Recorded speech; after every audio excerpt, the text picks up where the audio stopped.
Hello everyone, I'm Ambika Raina, All India rank 164 in UPSC CSE 2022 this time. And आज मैं आपसे share करूँगी अपनी प्रिपरेशन स्ट्रैटेजीज़, अपनी जर्नी इस पेपर में कैसे कहाँ से मैं आई हूँ और कैसे मैं यहाँ पहुँची। एंड होपफुली ये आप लोगों के लिए कुछ हेल्पफुल रहेगा। सो फर्स्ट ऑफ़ ऑल मैं बताना चाहूँगी मैं श्रीनगर जम्मू एंड कश्मीर को बिलोंग करती हूँ। मैं एक आर्मी बैकग्राउंड से हूँ, तो मैं काफ़ी जगहों पे बड़ी हुई हूँ। बहुत सारे स्कूल्स बदले हैं। वैसे मैं पूरे इंडिया में मेरे फादर पोस्टेड होते थे। एंड उसके बाद स्कूल्स के बाद मैंने ग्रेजुएशन किया in architecture from CEPT university in Ahmedabad. And after architecture I started preparing for this paper.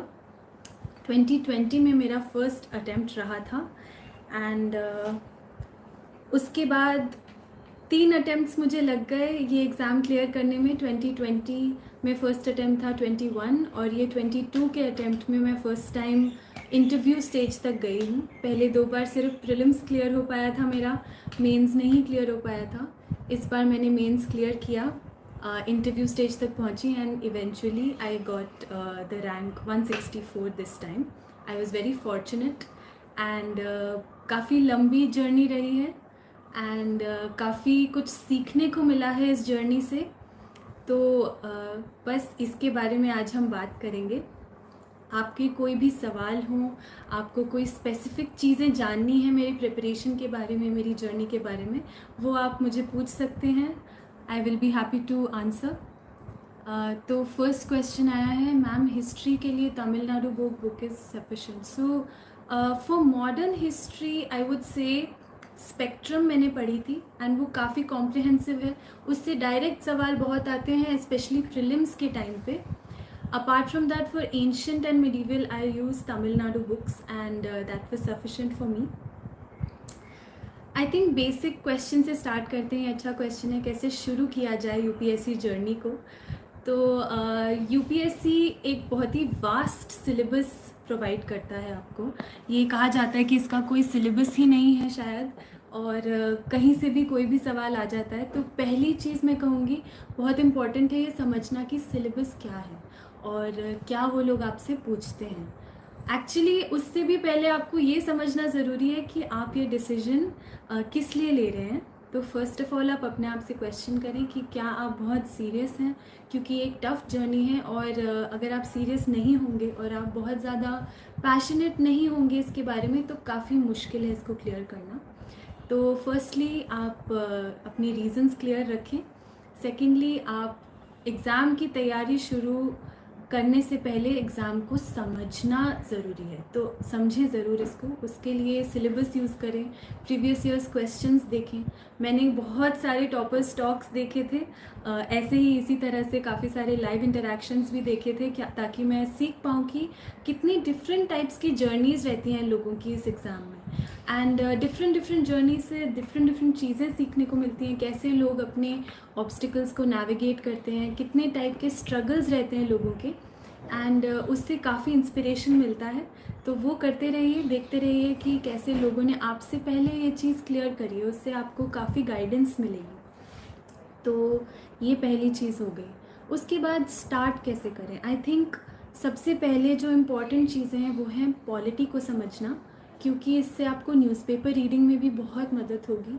Newspaper में काफ़ी पॉलिटिकल न्यूज़ आती है, उसको कैसे फ़िल्टर किया जाए, और स्पेसिफिकली यूपीएससी की तरफ से कैसे पढ़ा जाए, क्योंकि यूपीएससी पॉलिटिकल न्यूज़ नहीं पूछेगा बट पॉलिटी की बहुत क्वेश्चंस पूछता है।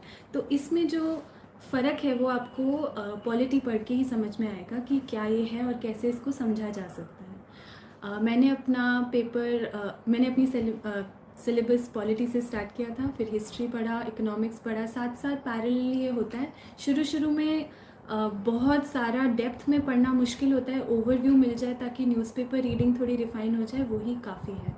सो ऐसे आप स्टार्ट कर सकते हैं। और क्या क्वेश्चंस आ रहे हैं मैं देखूँ आपके। पीवाईक्यूज़ को कैसे एनालाइज करें। तो प्रीवियस ईयर्स क्वेश्चंस एक बहुत ही इम्पॉर्टेंट इंसाइट देता है आपको यूपीएससी के दिमाग से, लाइक वो कैसे सोच रहे हैं, एग्जामिनर कैसे क्वेश्चन सेट कर रहा है कौन से एरिया से, इससे बहुत मदद मिलती है। तो आप ऐसा कर सकते हैं, रैंडमली पढ़ने की ज़रूरत नहीं है। आई थिंक अगर आप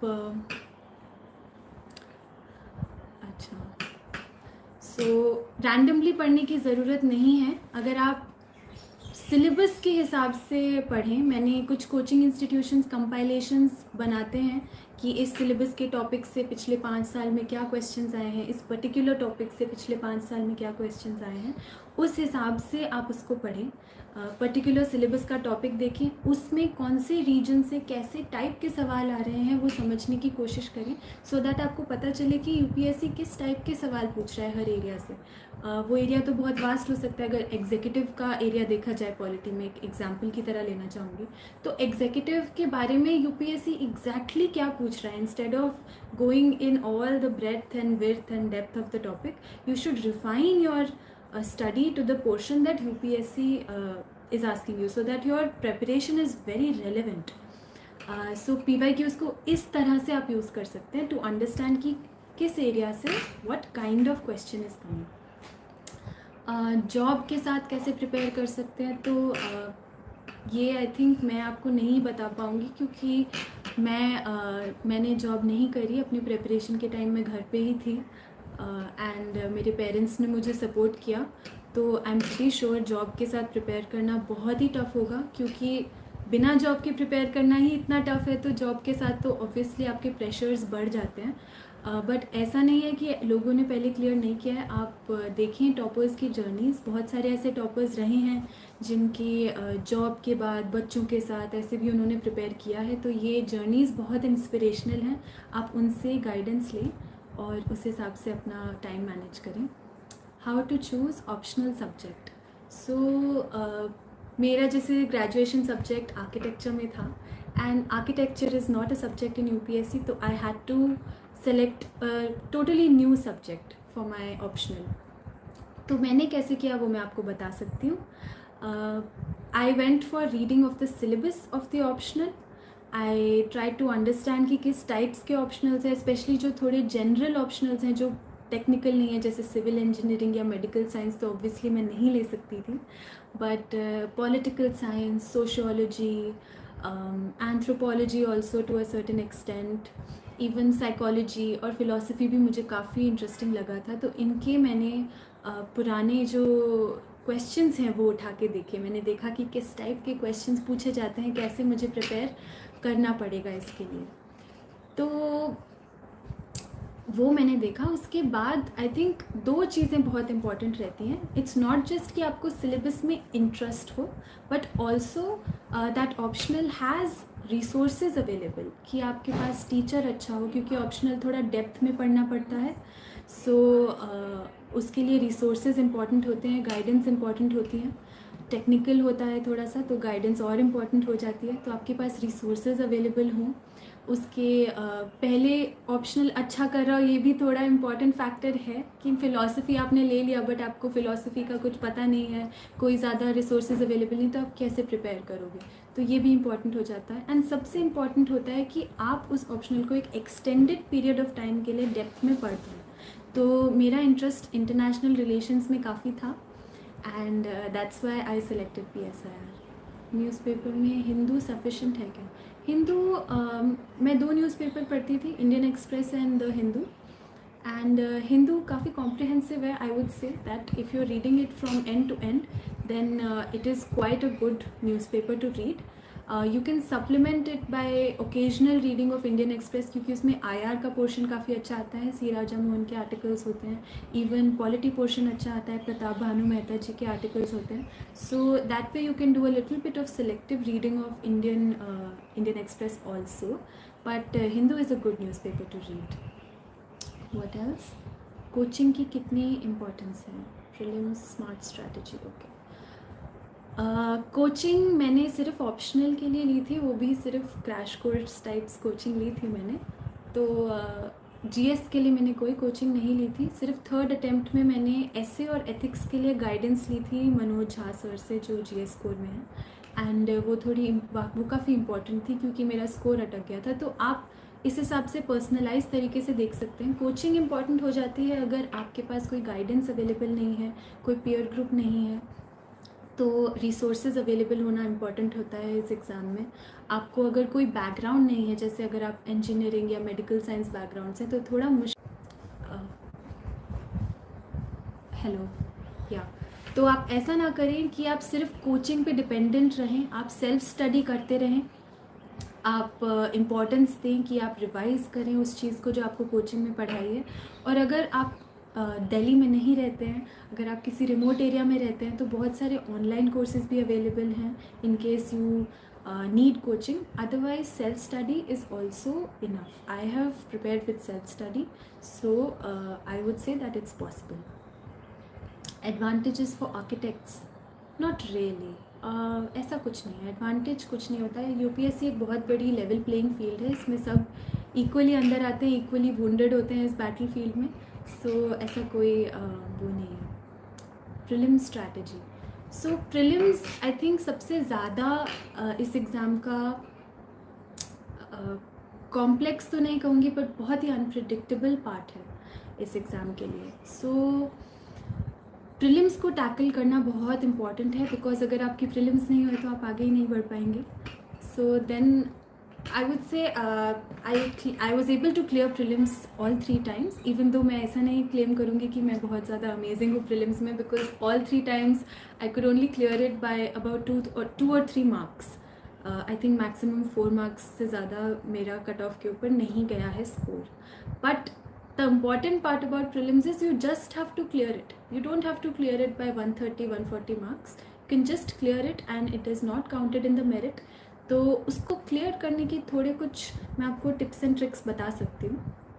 फर्स्ट ऑफ ऑल, आपकी स्टैटिक प्रिपरेशन, जो आपकी बिल्कुल ही बेसिक मिनिमम बुक्स हैं, वो एकदम आपके टिप्स पे होनी चाहिए। बहुत बार ऐसा आता है कि पॉलिटी लक्ष्मीकांत से, स्पेक्ट्रम फॉर मॉडर्न हिस्ट्री, इन दोनों बुक से एकदम डायरेक्ट सवाल आते हैं।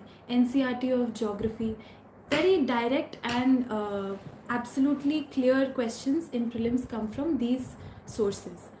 Apart from that, I would से not just newspaper reading but refined newspaper reading, understanding the previous year's questions of prelims। बहुत सारे animal based questions आने लगे हैं आजकल, sports पे questions आने लगे हैं, ऐसे वाले जो environment and pollution पे बहुत questions आने लगे हैं। ऐसे वाले जो topics होते हैं, जब आप newspaper reading कर रहे हैं, अगर आप aware हैं कि प्रीवियस ईयर्स क्वेश्चंस क्या आते हैं प्रीलिम्स में, तो आप स्पेसिफिक फोकस दे सकते हैं उन एरियाज़ को जो आपको लगता है कि इम्पॉर्टेंट है from prelims point of view. So this is one. Secondly, what you have to do is very carefully understand how to give mocks and how to analyse it. I think इससे ज़्यादा important कोई भी step नहीं है to clear prelims. Mocks mocks mocks complete game changer for prelims. So I think in 3 attempts में मैंने कुछ around 200 mocks दिए होंगे in total. And it's not just about giving the mocks. Giving the mocks is one thing, one is you have to with discipline give mocks. At least अगर आपको prelims clear करना है, I would से at least आपको 30 to 40 मॉक्स तो लगाने ही चाहिए। अगर आपको श्योरिटी के साथ क्लियर करना है कि हाँ मेरा तो इस बार होके ही रहेगा, तो आप 30-40 मॉक्स अगर आप लगा रहे हैं और ऑनेस्टी के साथ, इंटेग्रिटी के साथ उसको एनालाइज कर रहे हैं और सीख रहे हैं उससे हर बार, तो आई एम श्योर आपके लिए काफ़ी आसान रहेगा to clear prelims. Now mocks को एनालाइज कैसे करना है? See, when we are giving an answer to a question, there is a certain thought process that goes in our mind. There's a certain way of thinking that we have. And if the question, if the answer is wrong, then you have to go back to your thought process. आपको सीधा source पे जाना है। उस time आपने सोचना है, जब आप एनालाइज करें कि मैंने ये आंसर देते हुए क्या सोचा था और मैं कहाँ गलत गया और मुझे कैसे अपनी सोच को बदलना है, कैसे अपनी थॉट प्रोसेस को फाइन ट्यून करना है।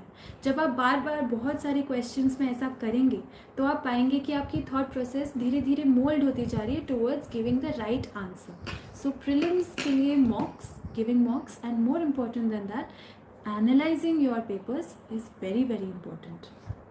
ओके, और क्या क्वेश्चंस आ रहे हैं? इंटरव्यू की importance. Interview is one of the most important नहीं, actually fun parts of this journey, I would say. I was fortunate that this time I could clear and got to the interview stage because बहुत अच्छी feeling आती है.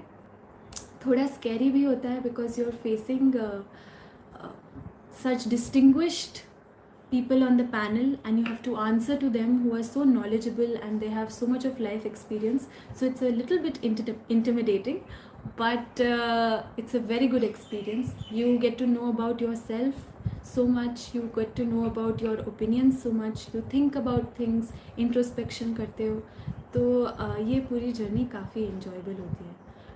How many hours would I study? Honestly, not so many. आप ऐसे देखते होंगे, ऐसे news में बहुत आता है कि 17-18 घंटे पढ़ते हैं यूपीएससी क्लियर करने के लिए. मैंने शायद ही इतना कभी पढ़ा हो. शायद प्रीलिम्स और मेंस से बिल्कुल पहले हो जाते थे शायद 16-17 घंटे, बट वो बहुत ही कम दिन थे जब ऐसा हुआ. On a regular basis I would से 6 to 8 hours I would study. 8 hours usually I would try कि मैं 10 hours पढ़ पाऊँ. 10 hours जिस दिन मैंने पढ़ ली उस दिन आई यूज्ड टू फील कि हाँ, I have studied quite a lot. So on average I would say 8 hours I would study. And yeah, I don't think it's possible कि आप बहुत ज़्यादा लंबे टाइम के लिए उससे ज़्यादा पढ़ें भी. अगर आप 10-12 घंटे पढ़ रहे हो तो बहुत ज़्यादा है. How to self motivate for daily reading. अब ये चीज़ ये काफ़ी अच्छा क्वेश्चन पूछा है आपने. लोग काफ़ी पूछते हैं कि सेल्फ मोटिवेशन कहाँ से आता है to revise every day same books. अगर आप पहला अटैम्प्ट दे रहे हैं तो सेम बुक्स आपको बार बार पढ़नी पड़ती है. अगर आप दूसरा तीसरा अटैम्प्ट दे रहे हैं तो आपको तो सेम सारा सिलेबस ही बार बार पढ़ना पड़ता है. तो इसके लिए मोटिवेशन कहाँ से लाएं? रोज़ उठ के पढ़ें बैठ के, उसके लिए मोटिवेशन कहाँ से लाएं? इसके लिए मैं कहूँगी, इसके लिए मोटिवेशन की नहीं, इसके लिए डिसिप्लिन की ज़रूरत है. मोटिवेशन आपका छोटे गोल्स के लिए नहीं होता है. मोटिवेशन आपका होता है लार्जर गोल्स के लिए. मोटिवेशन आपका होता है कि मैं ज़िंदगी में कहीं पहुंचना चाहती हूँ, मैं ज़िंदगी में सक्सेसफुल बनना चाहती हूँ, मेरा गोल है कि मैं कुछ करूँ अपनी लाइफ में, कुछ बन के दिखाऊँ. इसके लिए आपको मोटिवेशन चाहिए. ये है आपकी मोटिवेशन. रोज़ उठ के बैठ के पढ़ना, ये मोटिवेशन नहीं, ये डिसिप्लिन है. ये आपको याद रखना है कि मेरा लार्जर गोल क्या है. उसको बार बार याद करें, अपने आप को रिमाइंड करें कि मैं कहाँ से आई हूँ और मैं कहाँ पहुँचना चाहती हूँ. इस चीज़ को बार बार अपने आप को रिमाइंड करें. मैं बीच में एफर्मेशंस भी करती थी. रोज़ सुबह उठ के 3-4 बार 5 बार लिखती थी कि कहाँ मुझे पहुँचना है, am I capable, what do I deserve in life. तो इससे आपको कॉन्स्टेंटली एक रिमाइंडर मिलता रहता है कि आप क्यों कर रहे हैं ये.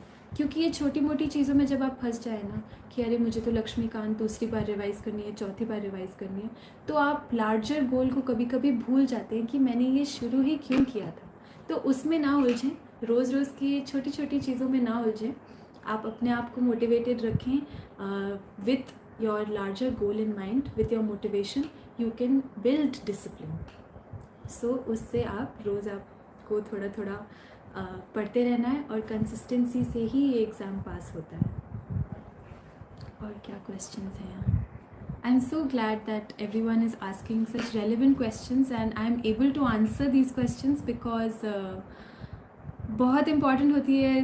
थोड़ा थोड़ा किसी का गाइडेंस मिलता रहे. मुझे याद है मैं भी बहुत लॉस्ट फील करती थी जब मैं पढ़ाई कर रही थी.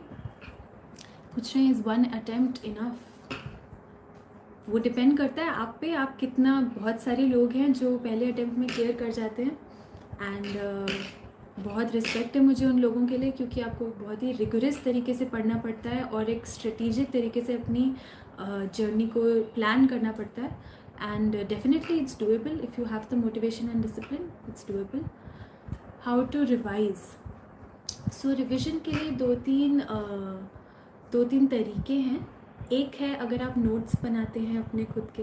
आप अगर नोट्स बनाएंगे तो डेफिनेटली रिवीजन करना इजी हो जाता है, क्योंकि अपनी हैंड राइटिंग में अपने हिसाब से पढ़ना थोड़ा इजी होता है rather than from direct sources.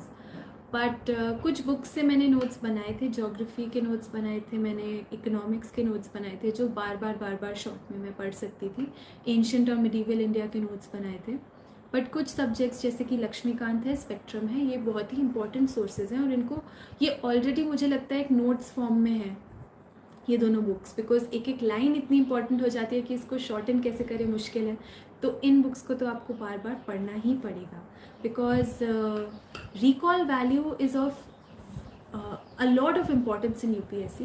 If you know something but you cannot recall it at the right moment, there's no point of knowing it. आप इस एग्ज़ाम को सिर्फ नॉलेज गेन करने नहीं आ रहे हैं, एक पर्पस से आ रहे हैं, आपको मार्क्स लेने हैं, आपको मेरिट में आना है ताकि आप बने IAS, IFS, IPS जो भी आप बनना चाहते हैं। तो वो चीज़ ज़रूर याद रखें, सिर्फ नॉलेज इंक्रीज़ करना इंपॉर्टेंट नहीं है, मार्क्स इंक्रीज़ करना इंपॉर्टेंट है। मार्क्स इंक्रीज़ करने के लिए आपको टैंजिबल मेमोरी चाहिए, टैंजिबल मेमोरी के लिए आपको रिविजन करना इंपॉर्टेंट है।